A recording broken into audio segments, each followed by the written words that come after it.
الحمد لله رب العالمين والصلاة والسلام على سيد الأنبياء والمرسلين ومن تبعهم بإحسان إلى يوم الدين. أما بعد فقد قال الله تبارك وتعالى في كلامه المجيد: أعوذ بالله من الشيطان الرجيم بسم الله الرحمن الرحيم. والذين يكنزون الذهب والفضة ولا ينفقونها في سبيل الله فبشرهم بعذاب أليم يوم يحمى عليها في نار جهنم فتكوى بها جباههم وجنوبهم وظهورهم هذا ما كنزتم بأنفسكم فذوقوا ما كنتم تكنزون. صدق الله العظيم.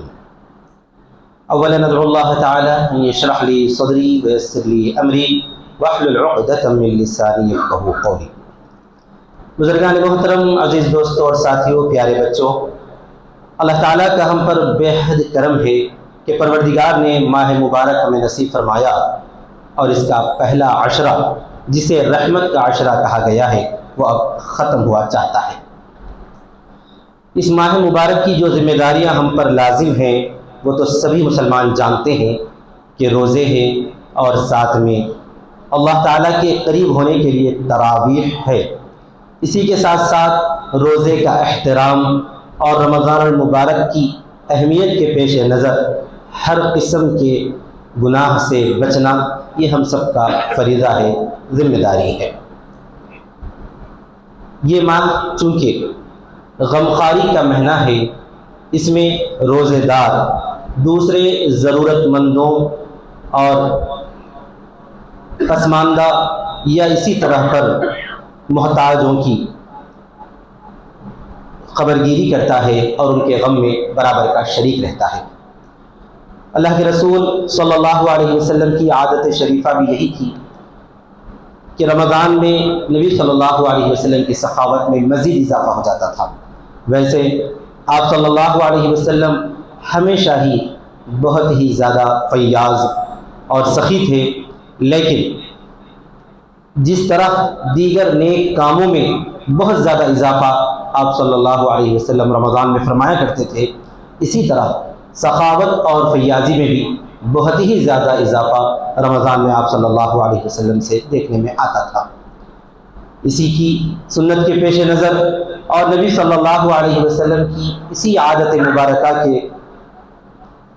کی اطاعت میں مسلمان بھی الحمدللہ رمضان مبارک میں فیاضی اور سخاوت میں بڑھ چڑھ کر حصہ لیتے ہیں۔ اور سخاوت یا اللہ کی راہ میں خرچ کرنا یا ضرورت مندوں کو دینا، اپنے مال کو بچا بچا کر نہ رکھنا بلکہ پانی کی طرح جس طرح پر مال آتا جائے اسی طرح اس کو بہاتے چلا جانا، یہ اللہ کے نیک بندوں کی صفت ہے۔ رسول اکرم صلی اللہ علیہ وسلم اس کو پسند فرماتے تھے،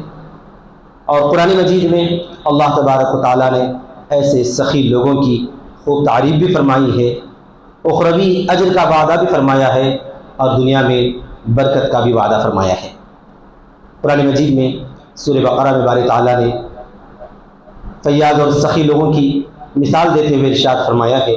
کہ مثل الذین ينفقون اموالهم فی سبیل اللہ کمثل حبۃ انبتت سبع سنابل، وہ لوگ جو اپنے مالوں کو اللہ کی راہ میں خرچ کرتے ہیں۔ اللہ کی راہ یہاں پر عام معنی کے اعتبار سے ہے، میدان جہاد بھی اللہ کی راہ ہے، دینی خدمات بھی اللہ کی راہ ہے، ضرورت مندوں اور فقیروں اسی طرح محتاجوں کو عطا کرنا، دینا، ان کی خبرگیری کرنا، یہ بھی اللہ تعالیٰ کی راہ میں خرچ کرنے کی طرح ہے۔ تو ارشاد فرمایا کہ جو لوگ اللہ کی راہ میں اپنے مالوں کو خرچ کرتے ہیں، کمثل حبۃ، اس ایک دانے کے مانند ہے جسے زمین میں دبایا جاتا ہے، بویا جاتا ہے، انبتت سبع سنابل، پھر اس ایک دانے سے جو کوپل نکلتی ہے، پھر اس کا جو پودا بنتا ہے اس میں 7 بالیاں ہوتی ہیں، 7 گٹھے ہوتے ہیں، اور ہر بالی میں کم سے کم 100 دانے ہوتے ہیں۔ فی سنبلۃ 100 حبۃ واللہ یضاعف لمن یشاء، تو ہر بالی میں 100 دانے، تو اس طرح پر ایک دانے سے 700 دانے اللہ تبارک و تعالیٰ ایک کسان کو عطا کرتا ہے۔ یہی حال ہے ان لوگوں کا جو اللہ کی راہ میں اپنا مال خرچ کرتے ہیں۔ اس مثال میں یہ بتایا گیا ہے کہ اخروی اعتبار سے اجر اس کا ایسا ہے کہ ایک نیکی کریں یا اللہ کی راہ میں 1 روپیہ خرچ کرے تو اللہ تعالیٰ اس کے درجات کو بڑھاتے بڑھاتے 700 درجات تک اضافہ فرماتے ہیں۔ لیکن 700 کی حد اختتامی نہیں ہے، فرمایا واللہ یضاعف لمن یشاء، اور اللہ تعالیٰ جس کو چاہتا ہے خوب بڑھا کر دیتا ہے۔ جتنا اخلاص زیادہ ہوگا اللہ تعالیٰ اسی قدر اجر میں اضافہ فرمائے گا۔ پھر ارشاد فرمایا کہ اللہ تبارک و تعالیٰ بے نیاز ہے اور حلیم ہے، نرم ہے، کہ اللہ تبارک و تعالیٰ کو تمہارے روپیے اور پیسے کی کوئی ضرورت نہیں ہے۔ اللہ تعالیٰ اپنے دین کا کام بغیر روپے پیسے کے بھی لے سکتا ہے، اسی طرح ضرورت مندوں کی ضرورت تمہارے روپے پیسے کی بغیر بھی کر سکتا ہے، لیکن اسی کا وہ فضل ہے کہ تم کو اس کی راہ میں خرچ کرنے کی اس نے توفیق عطا فرمائی۔ ویسے اللہ تعالیٰ ہی کا عطا کیا ہوا مال ہے، ہماری جان اور ہمارا مال یہ سب اللہ کی ملکیت ہے، اس کے باوجود اللہ تعالیٰ نے اس کو خرچ کرنے میں اجر و ثواب کا وعدہ فرمایا۔ قرآن مجید نے سورہ بقرہ کے بالکل ابتدا میں فرمایا کہ وہ لوگ جو بغیر دیکھے اللہ پر ایمان لاتے ہیں، یؤمنون بالغیب ویقیمون الصلاۃ ومما رزقناہم ينفقون، اسی طرح صلاح قائم کرتے ہیں، نماز کو پابندی کے ساتھ ادا کرتے ہیں، اور جو کچھ ہم نے ان کو دیا ہے اس میں سے خرچ کرتے ہیں۔ اسی میں اللہ تعالیٰ نے یہ واضح فرما دیا کہ آدمی اپنی محنت سے جو کچھ کماتا ہے وہ یہ ہرگز نہ سمجھ بیٹھے کہ اس میں حقیقتاً اس کو ملنے والا روپیہ پیسہ یا مال و دولت اس کا اپنا ہے، بلکہ وہ ہمارا دیا ہوا ہے۔ اگر کوئی یہ سمجھتا ہے کہ اس میں میری محنت کا دخل ہے، میری سمجھداری کا دخل ہے اور میری جو ہے ہوشیاری کا دخل ہے، تو یہ اس کی خام خیالی، کیونکہ تجھ جیسی محنت کرنے والے اور بھی لوگ موجود ہیں، تجھ سے زیادہ ہوشیار اور بھی لوگ ہیں، تجھ سے زیادہ انٹیلیجنٹ اور بھی دنیا کے اندر موجود ہیں، لیکن وہ خواب چھانتے پھرتے ہیں۔ ان کو مال و دولت کی فراوانی تو کیا، ان کی ضروریات زندگی ہی بمشکل پوری ہو رہی ہے۔ تم اتنی زیادہ محنت تو نہیں کر رہے ہو، پھر بھی تمہیں اللہ تعالیٰ نے اپنے فضل سے عطا کیا ہے۔ اللہ تبارک و تعالیٰ اپنی نعمتوں کو انسانوں کے اندر تقسیم فرماتا ہے، کسی کو کچھ نعمت دیتا ہے، کسی کو کچھ دیتا ہے۔ آپ نے دیکھا ہوگا بہت زیادہ ذہین، پڑھے لکھے، اعلیٰ سے اعلیٰ تعلیم یافتہ اور ڈگریاں رکھنے والے ایسے بھی بعض افراد ہوتے ہیں جو ان سے کم پڑھے لکھے اور ان سے زیادہ کم قابل اور ان سے زیادہ کم ڈگری رکھنے والے کے پاس بطور ملازم کام کرتے ہیں۔ آپ نے دیکھا ہوگا بہت ساری کمپنیوں کے جو ہے CEO اور بڑے بڑے عہدوں پر وہ لوگ رہتے ہیں جو تعلیم میں ان کے ملازمین سے کم ہوا کرتے ہیں، لیکن اللہ تعالیٰ اپنی طرف سے کسی کو بڑے عہدے سے نوازتا ہے اور کسی کو اس کے ماتحت بنا دیتا ہے۔ تو اس سے یہ معلوم ہونا چاہیے کہ اس میں ہماری عقل کا، ہماری سمجھداری کا، ہماری ہوشیاری کا کوئی دخل نہیں۔ مال و دولت میں بھی ہماری سمجھداری کا، ہماری ہوشیاری کا، ہماری محنت کا، ہماری فکروں اور کوششوں کا کوئی دخل نہیں۔ ہاں یہ ضرور ہے کہ اللہ تعالیٰ نے حکم فرمایا ہے کہ تم کو ضرورت کے بقدر روزی تلاش کرنے کی فکر کرنی چاہیے، اور تم جب فکر کرو گے تو اللہ تعالیٰ اپنی طرف سے عطا فرمائے گا۔ کوئی ضروری نہیں ہے کہ ہر فکر کرنے والے کو عطا کیا جائے، اور یہ بھی کوئی ضروری نہیں ہے کہ کوئی بھی اگر فکر نہ کر رہا ہو تو اسے بالکل ہی نہ ملے، ایسا نہیں۔ دنیا کے اندر البتہ جو دستور ہے، جو قانون ہے، وہ یہ ہے کہ ہر آدمی کو فکر مند ہونا چاہیے،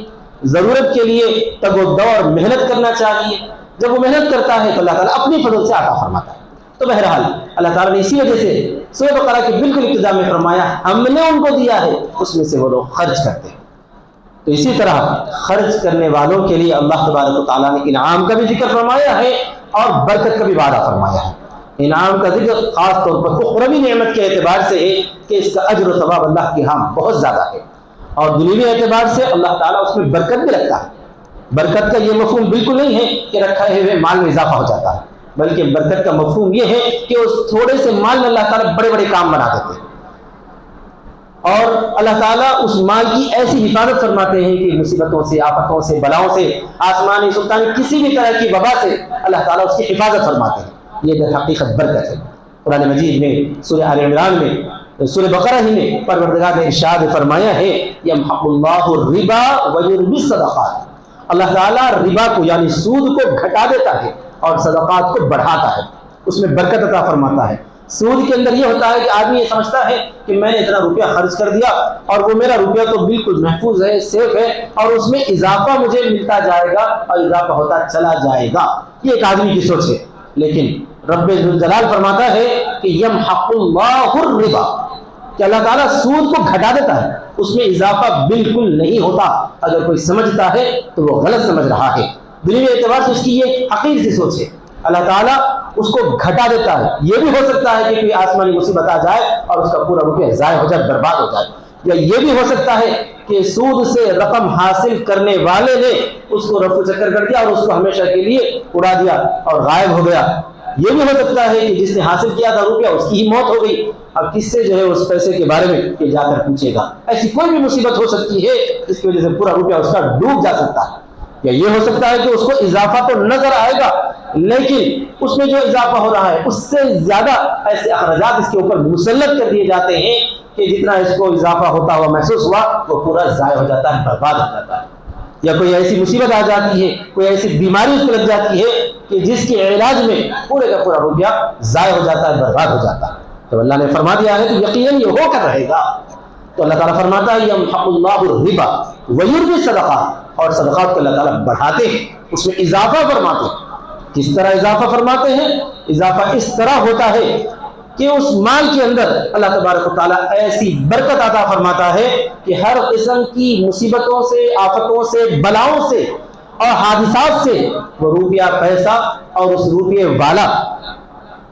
صاحب مال سب محفوظ ہو جاتے ہیں۔ تو اس طرح پر اس روپیے میں برکت نصیب ہو جاتی ہے، اور اس کے تھوڑے سے روپیے میں بڑے بڑے اتنے کام بنا دیے جاتے ہیں کہ دوسروں کے اس سے دوگنے اور تگنے روپیوں میں اتنے کام نہیں بنتے۔ یہ اللہ تعالیٰ برکت عطا فرماتے ہیں۔ اسی طرح پر اللہ تعالیٰ نے اور بھی برکتوں کا وعدہ فرمایا ہے۔ تو در حقیقت یہ ماہ مبارک غمخواری کا مہینہ ہے۔ اس مہینے میں اللہ تبارک و تعالیٰ نے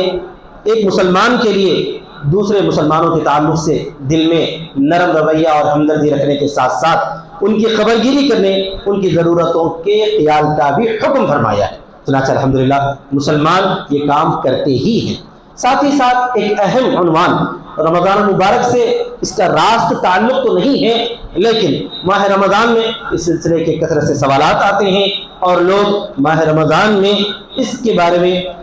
فکر کرتے ہیں، وہ ہے زکوٰۃ کی ادائیگی کا معاملہ۔ زکوٰۃ اور صدقات دونوں الگ الگ ہیں۔ صدقہ یہ ہے کہ اپنی طرف سے خوشدلی کے ساتھ خرچ کرنا، ضرورت مندوں کا خیال کرنا، ان کی ضرورت پورا کرنے کی فکر کرنا، اور اس سے آگے بڑھ کر زکوٰۃ یہ ہے کہ وہ اللہ تبارک و تعالیٰ نے مال میں فریضہ مقرر فرمایا ہے۔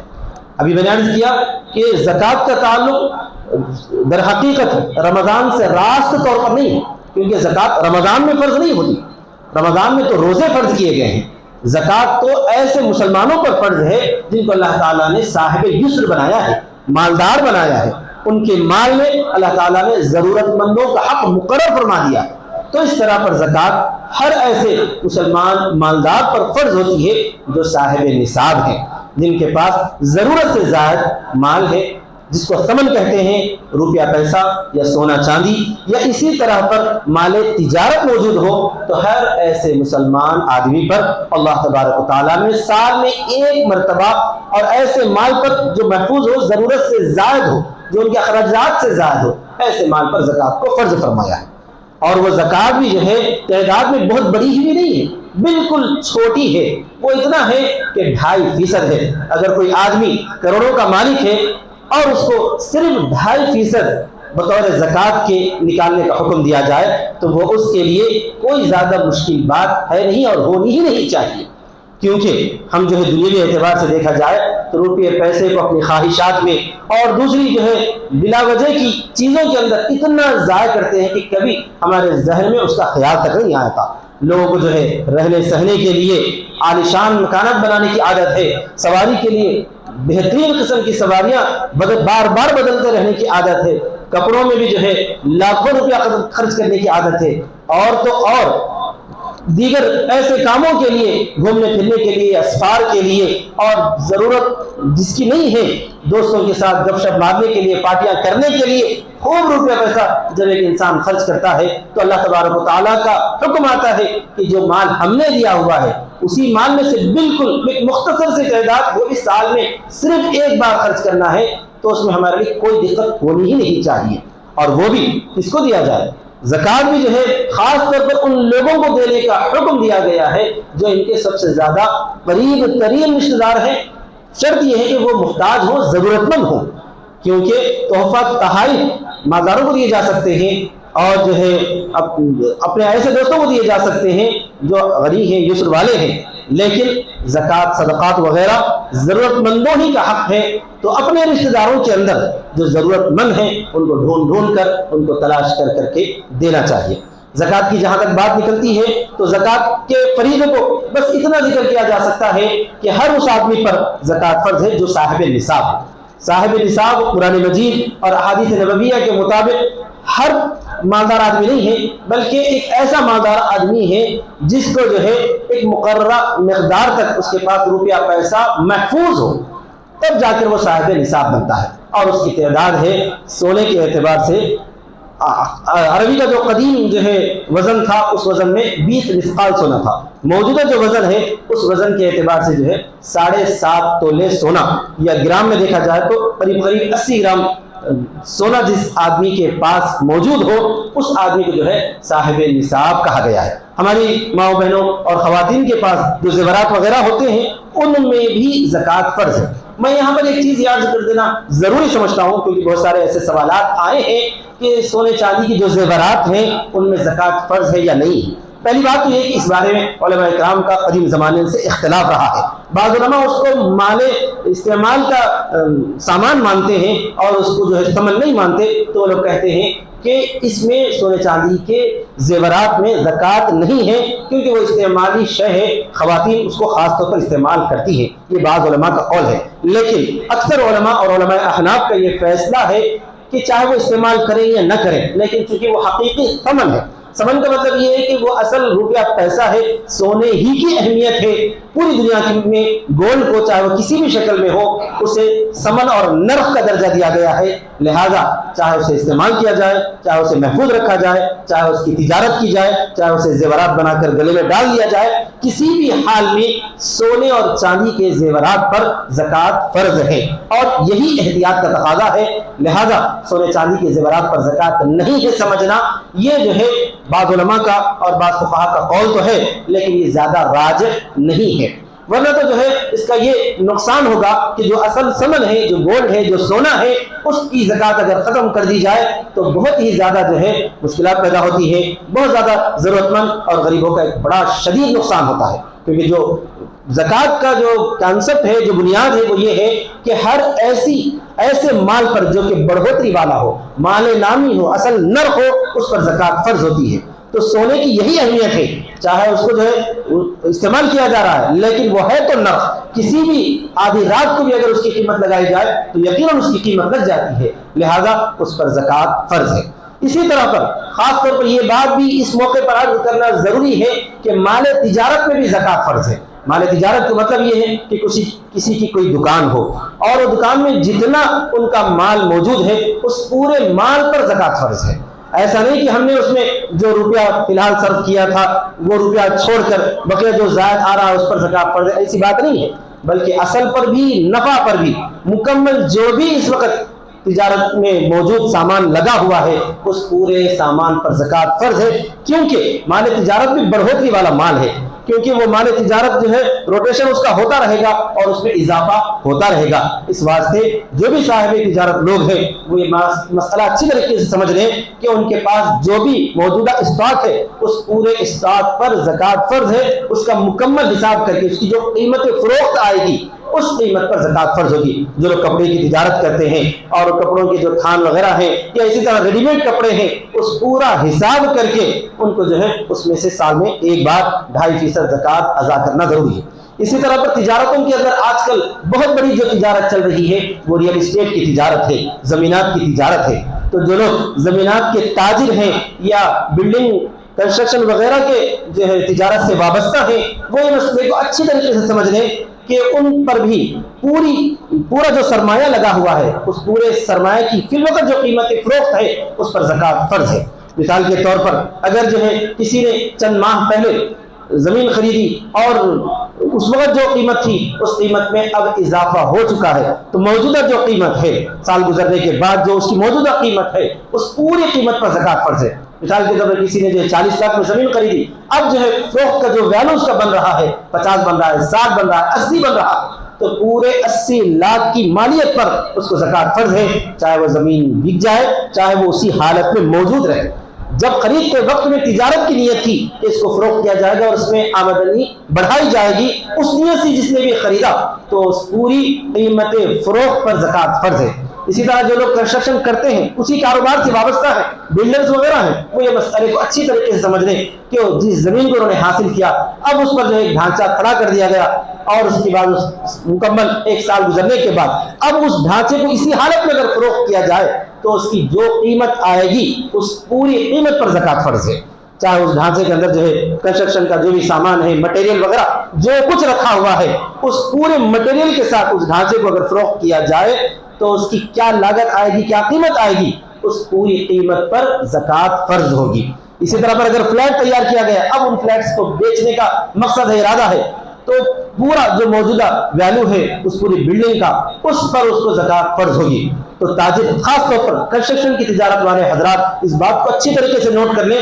کہ ماشاءاللہ ان کا کاروبار چونکہ بہت بڑا ہوتا ہے تو ان کی زکوٰۃ بھی کافی جو ہے زیادہ ہوگی، اضافہ ہوگی۔ اگر 1 کروڑ کا ایک فلیٹ ہے تو اس میں سے 2.5 لاکھ روپے زکوٰۃ ادا کرنا ضروری ہے، فرض ہے۔ کوئی یہ نہ سوچے کہ اتنا زیادہ ہوگا، ہماری جو ہے آمدنی کا ایک بہت بڑا حصہ اس میں چلا جائے گا، تو یہ ہماری خام خیالی، اللہ تعالیٰ اس کی برکت سے آمدنی میں مزید اضافہ کریں گے۔ ہم جو ہے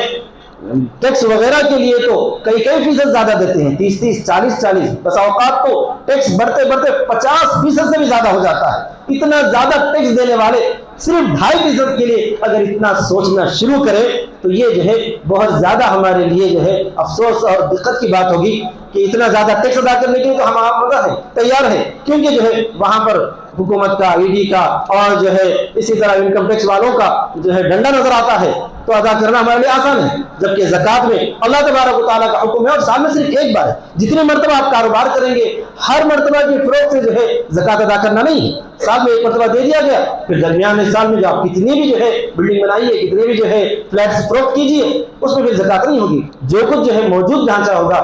سال میں 1 مرتبہ اسی پر زکوٰۃ فرض ہوگی۔ تو اس کے لیے سوچنے اور پریشان ہونے کی کوئی ضرورت نہیں ہے۔ ہاں یہ بات ضرور ہے کہ فوراً اگر اتنا روپیہ ایک ساتھ ادا کرنا ہمارے لیے مشکل ہوتا ہے تو حساب تو کر کے رکھ لیں، اس کے بعد جو ہے آسانی سے سہولت کے ساتھ ماہانہ بھی ادا کر سکتے ہیں، لیکن یہ کوشش ضرور کرنا چاہیے کہ جتنا جلد ہو سکے ادا کر کے ہم فارغ ہو جائیں۔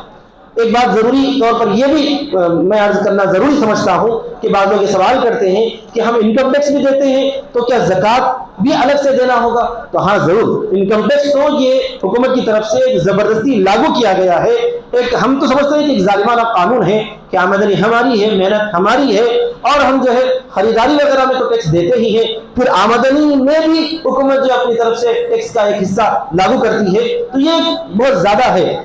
لیکن اللہ تبارک و تعالیٰ نے جو زکوٰۃ مقرر فرمایا ہے وہ بالکل جو ہے تھوڑا ہے، وہ ادا کرنا ضروری ہے۔ انکم ٹیکس دینے سے زکوٰۃ میں کوئی کٹوتی نہیں ہوگی، زکوٰۃ معاف نہیں ہوگی۔ انکم ٹیکس کا معاملہ الگ ہے، آپ اس سے بچانے کی جو کوشش کرنا ہے کر سکتے ہیں، لیکن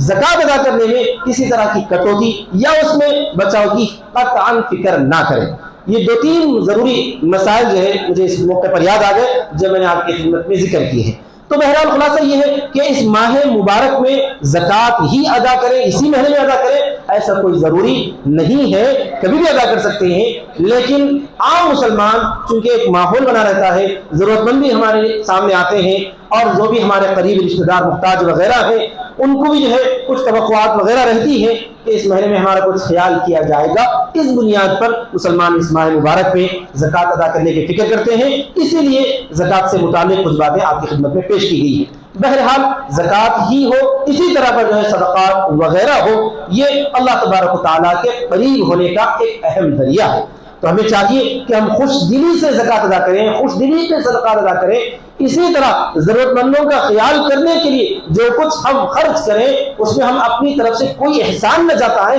تکبر نہ کریں کہ ہم جو خرچ کر رہے ہیں اور یہ سمجھ کر جو ہم اپنا بڑاپن جتائیں گے تو خرچ کرنے کا کوئی ثواب حاصل نہیں ہوگا۔ قرآن مجید میں اللہ تعالیٰ نے سورہ بقرہ میں ارشاد فرمایا ہے یا ایھا الذین آمنوا لا تبطلوا صدقاتکم بالمن والاذی، اے ایمان والو اپنے صدقات کو باطل مت کرو احسان جتا کر اور تکلیف دے کر۔ احسان جتانا یہ ہے کہ جس کو ہم نے دیا ہے اس کو کبھی یاد دلائیں کہ دیکھو میں نے تم کو کپڑے دیے تھے، تم نے کیا کیا، میں نے تم کو جو ہے کمبل دی تھی، کیا تم اس کو استعمال کر رہے ہو، اس طرح پر یاد دلانا گویا کہ احسان جتانا ہوگا۔ اگر اس طرح احسان جتاؤ گے تو تمہارا صدقہ ضائع ہو جائے گا، باطل ہو جائے گا۔ قرآن مجید میں کلم کل والی تعالیٰ فرماتا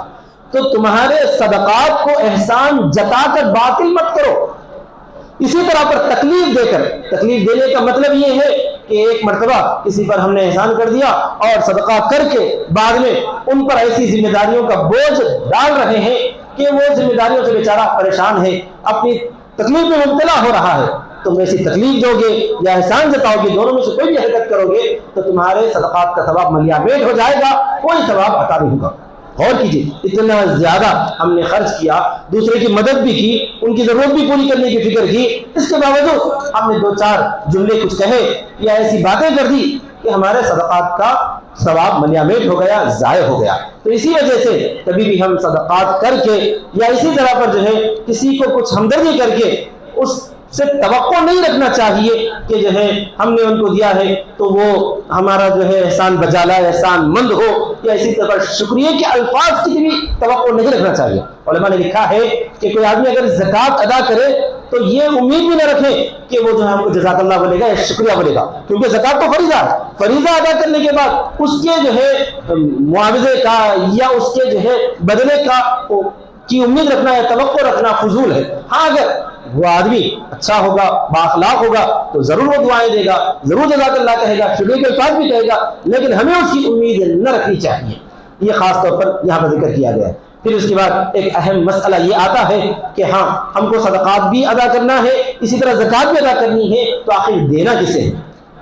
کون سے لوگ مستحق ہوتے ہیں؟ تو جیسا کہ ابھی عرض کیا گیا ان لوگوں کو دینا ہے جو ہمارے قریب ترین رشتہ دار ہیں۔ اصل تو زکوٰۃ کا ایک نصاب ہوتا ہے اور اس پورے نصاب کا ایک نظام جو ہے اسلامی اگر حکومت ہے تو اس کے ایک محکمے کے تحت ہونا چاہیے۔ اب یہاں اسلامی نظام تو ہے نہیں، لہذا بیت المال کا جو ہے فی الحال یہاں پر کوئی کنسپٹ نہیں ہے، تو ہمیں خود اپنی ذمہ داری اپنے گلے پڑتی ہے کہ ہم ہی مستحقین کو ڈھونڈ کر تلاش کر کے ان کو جو ہے صدقات بھی دیں اور زکوٰۃ بھی ان کو ادا کریں۔ اب مستحقین کون ہیں؟ ان مستحقین میں دیکھے جائے تو سب سے پہلے ہمارے قریب ترین رشتہ دار ہیں۔ قریب ترین رشتہ داروں میں بھائی بہن بھی ہو سکتے ہیں، چچا تایا بھی ہو سکتے ہیں، خالہ پھوپھو بھی ہو سکتے ہیں، لیکن ہماری نسل نہیں ہو سکتی، یعنی باپ دادا، اسی طرح اوپر تک ماں نانی اوپر تک، اسی طرح نیچے والے بھی بیٹا پوترا بیٹی پوتری، ایسے لوگوں کو نہیں دے سکتے۔ اس کے علاوہ بہن بھائیوں کو دے سکتے ہیں، چچا تایا کو بھی دے سکتے ہیں، کیونکہ وہ ہمارے سب سے زیادہ جو ہے حسن سلوک کے مستحق ہیں۔ یعنی ہمارا حسن سلوک اگر کسی کو ہونا چاہیے تو سب سے پہلے فرائض میں بھی، زکوٰۃ و صدقات میں بھی اگر ہم کسی کا سب سے زیادہ خیال کریں تو اپنے قریبی رشتہ دار ہیں۔ الحمدللہ ہمارے قریبی رشتہ دار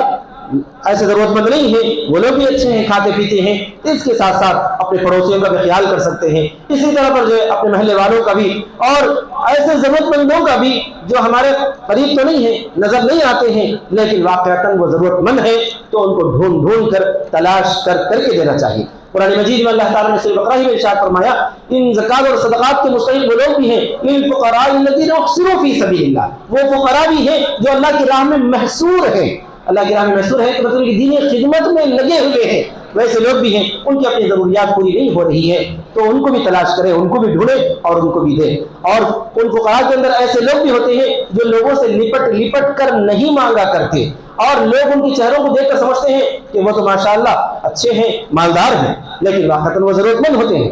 کیونکہ ان کا چہرہ دیکھنے میں اس طرح محسوس نہیں ہوا کرتا۔ لیکن ایسے لوگوں کو ڈھونڈنا اور تلاش کرنا، دینا، یہ ہماری ذمہ داری ہے۔ ایک اہم چیز یہ بھی میں عرض کر دوں کہ زکوٰۃ اور صدقات میں خاص طور پر ان لوگوں کا بھی خیال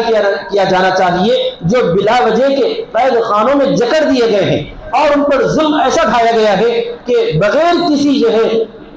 جرم کے، بغیر کسی غلطی کے انہیں زبردستی مسلمان ہونے کے نام پر، اسلام کے نام پر اور مسلمان ہونے کی وجہ سے انہیں جو ہے زبردستی ظلم کرتے ہوئے انہیں پکڑ لیا گیا اور قید خانوں میں بند کر دیا گیا، جیلوں میں ٹھوس دیا گیا۔ ایسے ضرورت مندوں کا خیال کر کے ان تک بھی صدقات اور ان کی فیملی تک بھی زکوٰۃ اور صدقات کو پہنچانا چاہیے، بلکہ اس روپے پیسے سے ان کو جو ہے قید خانے سے چھڑانے، جیل سے آزاد کرانے کی فکر اور کوشش کرنی چاہیے۔ ہمارا دھیان اس طرف نہیں جاتا۔ پچھلے چند سالوں سے ہم نے یہاں کے جو حالات دیکھے ہیں، ان حالات میں جن لوگوں نے مسلمانوں کے حق کے لیے آواز اٹھائی، خاص طور پر انہیں نشانہ بنایا گیا، اور اس میں ایسے لڑکے ہیں جنہوں نے اپنا کیریئر داؤ پہ لگا دیا ہے، جنہوں نے اپنی بڑی بڑی تنخواہوں کو جو ہے ٹھکرا کر مسلمانوں کے حق کے لیے آواز اٹھائی، اور آج سالوں سے وہ لوگ جو ہے جیل کی کوٹھریوں کے اندر سلاخوں کے پیچھے ڈھکیل دیے گئے ہیں۔ ان ضرورت مندوں کا خیال کرنا تمام مسلمانوں کا فریضہ ہے، کیونکہ ان بھائیوں نے، ان ہماری بہنوں نے بھی، بہت ساری اس میں خواتین بھی ہیں، اور ان بھائیوں نے جو کالج کے طلباء تھے، مدارس کے طلباء تھے، علماء تھے، اسی طرح جو بڑے بڑے عہدوں پر فائز نوکری والے احباب بھی تھے، انہوں نے جو ہے ہمارے لیے، تمام مسلمانوں کے حقوق کے لیے آواز اٹھا کر جو ہے اپنا کیریئر جو ہے انہوں نے بظاہر تباہ برباد کر دیا۔ ہماری دعا ہے کہ اللہ تعالیٰ ان کو اس کا بہت بڑا اجر دنیا میں بھی عطا کرے اور آخرت میں بھی ان کے لیے اجر مقرر ہے، لیکن ان کی ضروریات کا خیال کرنا بھی تمام مسلمانوں کا، میرا اور آپ کا، ساری امت مسلمہ کا فریضہ ہے۔ تو ہم کو کوشش کرنی چاہیے کہ ایسے جو لوگ ہیں اور ان کو آزاد کرانے کی، انہیں قید خانوں سے چھڑانے کی فکر میں لگے ہوئے ہیں، ان تک پہنچے اور ان کی فیملی تک پہنچے، ان کی ضروریات کا بھی خیال کریں۔ یہ بھی ہم سب کا دینی، ملی اور مذہبی فریضہ ہے، اس کا بھی ہم کو پورا خیال کرنا چاہیے۔ اسی طرح پر مدارس کے جو طلباء ہیں ان کی ضروریات کا بھی خیال کرنا، زکوٰۃ و صدقات سے ان کا تعاون بھی کرنا، یہ بھی ہم سب کا فریضہ ہے۔ ان تمام چیزوں کا ہم کو خیال کرتے رہنا چاہیے۔ بہرحال خلاصہ یہ ہے کہ اللہ تبارک و تعالیٰ نے جب ہمیں مال و دولت سے نوازا ہے تو یہ اللہ کا ہی انعام ہے، اللہ کا فضل ہے، اس کی عطا ہے۔ اس کی عطا کو اس کے بندوں پر نچھاور کر کے اس کی رضا حاصل کرنے کی ہم کو فکر تگودو، اور جب تک کوشش ہماری رہے گی تو اللہ تبارک و تعالیٰ کی طرف سے بھی ہم پر انعامات کی بارشیں ہوتی رہیں گی۔ دعا ہے کہ اللہ تعالیٰ اس موقع پر ہماری ان باتوں کو پر عمل کرنے کی ہم سب کو توفیق نصیب فرمائے، اور تمام امت مسلمہ کی حفاظت فرمائے، اور جو لوگ ہمارے ضرورت مند بھائی بہنیں وغیرہ قید خانوں کے اندر محصور ہیں، اللہ ان کی رہائی کے انتظامات فرمائے، اور ان کے گھر والوں کی اور ان کی جو ہے زیر تربیت جتنے افراد ہیں ان تمام کی حفاظت کی ذمہ داری تمام لوگوں کو لینے کی توفیق نصیب فرمائے۔ آمین۔ وآخر دعوانا الحمد للہ رب العالمین۔